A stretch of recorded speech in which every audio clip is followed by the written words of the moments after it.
Welcome back to the program Ask the Ministers of God right here on MBCI TV. Tonight, our dear viewer, we are discussing a conversation that is very, very critical. And this one affects each and every one of us because I believe that there is someone who is very close to you, or even maybe not very close to you, but who affects you in one way or another. And today, they are advanced in age. Do you have a duty towards them? That is the conversation that we are having.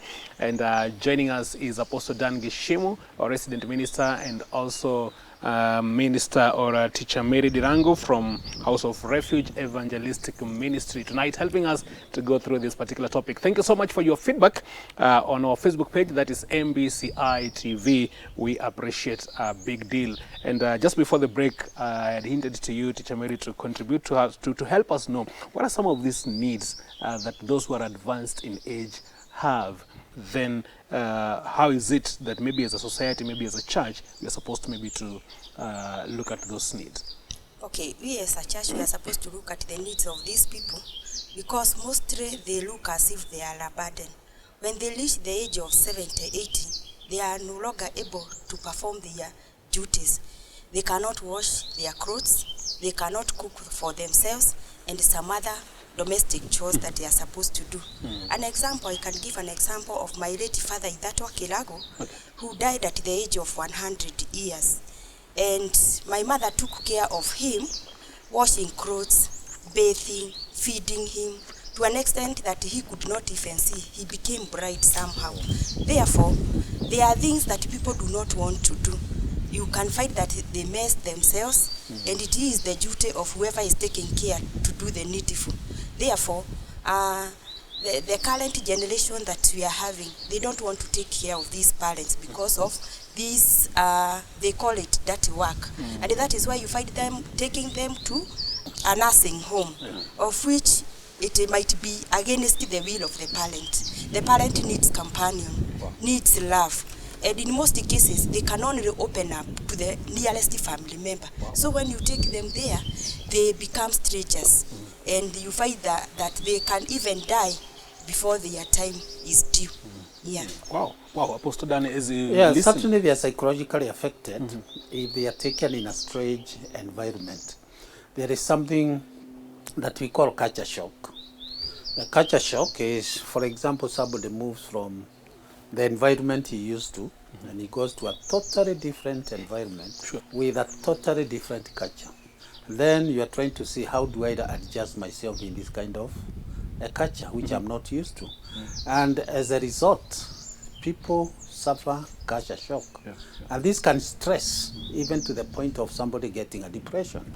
So, and this is exactly the same thing that happens to old people. You take them from the homes where they are used to. You are taking them to another place, and that may be the start of their acceleration, even to die before their time, just like what Teacher Mary has said. So I think, whatever the situation may be, whether they mess on themselves, whatever, if we have to wash them, let's wash them. And there is nothing wrong in that. Yes, we wash them. Of course, they washed us when we were babies. It's true. Okay, we can also wash them this time. There's nothing wrong in that. Let's take care of them. And you know what? When you do that, you have a blessing. You have a blessing. Yes. And Apostle, that's a very interesting point that you've actually highlighted, because there are those who might think that there is no any problem, maybe there is no any mistake, there is no any harm that they have done, so long as they think that for them, what they are doing in their lives is okay. They are continuing very well with their day-to-day obligations, but back at home, there is something they've neglected to do. They've absconded. Those who are elderly, those who are advanced in age. In any way, would it really even affect, can it affect their Christian life? Can it affect maybe even the blessing that God had already said that they would have? You know, God is an avenger.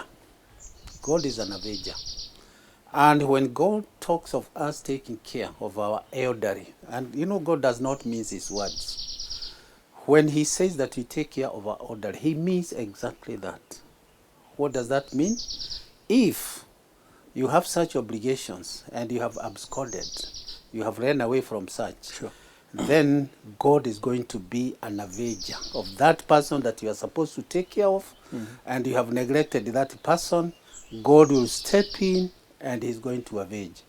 In whichever way God may avenge, only God knows. But for sure, Yes. God is an avenger of even the elderly that are neglected. I remember there was a case, there was a certain old man in this nation of Kenya. He educated his children very well.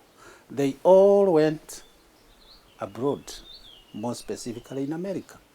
So the old man was left here with the wife. The wife died. So the old man was left alone. And when he was left alone in the house, a time came, he fell sick. And when he fell sick, he died in the house. Alone? Yes, alone.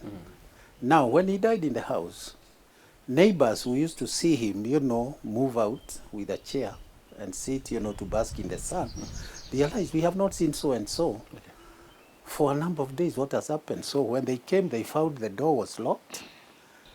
And of course, they knew this was an old man who could not go anywhere. So they had to call the police. The police broke into the house, and the old man was dead and eaten by safari ants. So the picture was very ugly. So now, looking for the sources to get the numbers to call the sons who have been abroad and they never take care about their dad. Okay, they said, okay, we are coming, and then they came, and then now arranging for the funeral. They want to show off that this is the Muzee who educated them and what have you. And the catering was even prepared from outside in a big vehicle, big suits to dress a body that is already rotten. And, they came in that big show-off kind of a thing. That Muzee required them when he was alive. Yes. And all those good things, putting good suits and what have you, and speaking nice words. He needed to hear those words before he died. So that really made even the priest who was conducting the burial ceremony to speak very heavy words. And I can see his frustration. He spoke out of frustration. Sure. Looking at the magnificent, the number of vehicles which had come in this funeral, he spoke out of frustration and he said, look, I can see this Muzee had children who would have taken care of him, but they never did it. Okay. You can even see the kind of food is in these catering services, in this big vehicle, brought food and everything. But I want to tell you, whoever eats that food, may he be cursed. That's what he said. But I can understand he spoke out of frustration. Exactly. This is an old man. Children are talking big jobs, big money, yet their father died without their knowledge. What does that tell you? They had neglected their father. Their father. Yes. And there's so many instances of Yes, such many instances. examples whereby those who have died, they've died in very horrible kind of situations. Very precarious situations. Yeah, very precarious very situations. Bad. That should be corrected. Sure. Yes. Minister Mary, as you come even, or as you chip in, the church, do you think there should be detailed and maybe kind of official kind of maybe policies that should be put there, maybe in a church setup, even to be able to know what is the number of those who are advanced in age that maybe we have, how should we maybe be looking after them, how should we maybe even relate to their relatives, and even to enable the church even also to provide the spiritual support to those who are advanced in age. Okay, Mr. Magisho, I think it is good to have a policy. And as the church has the policy, I would still say it is the responsibility of the children and the grandchildren, because this is recorded in 1 Timothy verse 5 about the children and the grandchildren. If the 8 have children, the children should be called by the church to cater for the parents, and if there are no children, the grandchildren have the responsibility to take care of their grandparents. Therefore, even if their policy is put, it is good to dig deep to know this elderly man, this elderly woman has still some relatives, because as these relatives fail to cater for the parents, they might directly or indirectly have a curse. Because as the parent took care of you, you are supposed also to take care of the parent, no matter you are messing yourself up. And if the parent is messing up himself or herself, it is your responsibility. It is your duty. So we have an obligation to care for our parents, and this is acceptable in the sight of God.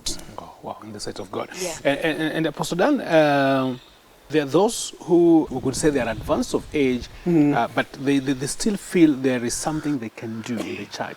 They still feel there is a way in which they can still be used in the body of Christ. Yes. How can the church incorporate them? It's good to understand them.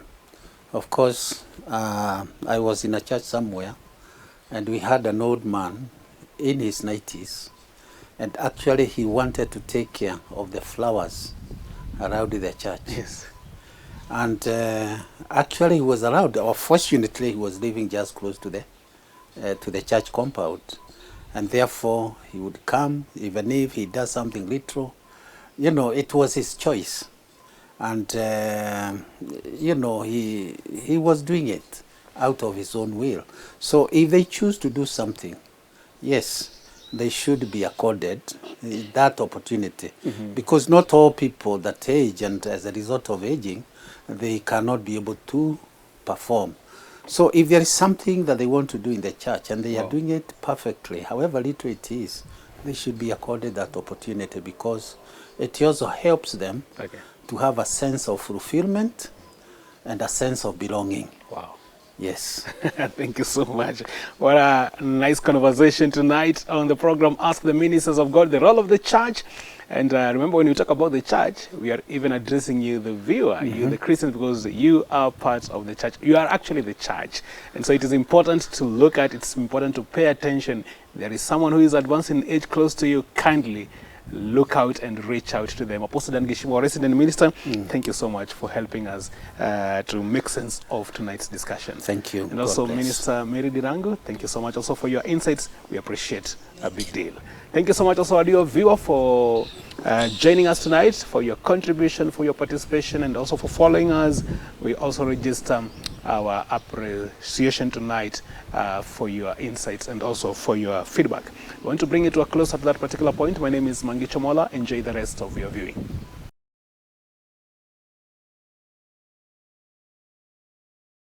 Nuggets of Wisdom with Apostle Dan Gishimo. Many people worry about their age and try all possible ways to stay young. But aging is a set precedence that is inescapable. Even the oldest man, Methuselah, who lived the longest, 969 years as recorded in the Bible, could not avoid it.